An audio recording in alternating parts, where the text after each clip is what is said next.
زنگ بزن به مادرت بگو که 2 تا بلیت کنسرت محسن ابراهیم‌زاده دارن، گفتم 2 تایی با هم بریم. مامان بله. یکی از دوستام 2 تا بلیت کنسرت داده، میای بریم 2 تایی؟ نه چرا؟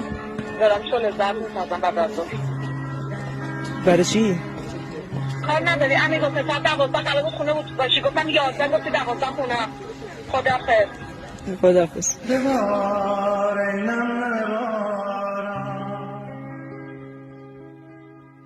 زهر مار بشه اون شل زردی که داری میپزی. داری واسه کی میپزی؟ واسه خانوادت؟ داره از دستت میره که. بچه با یه ذوق و شور و عشقی زنگ زده مامان 2 تا بلیت کنسرت گرفتم میای با هم بریم؟ نه دارم شل زرد میپزم، نه کار دارم، نه الان باید برم جایی، نه الان وقت فلان.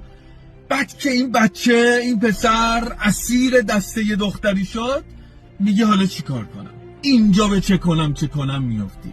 یادت نمیاد اون روز بهت زنگ زد ماما میای بریم و گفتی تو داری شل زرد میپزی. میشه جون شل زردت.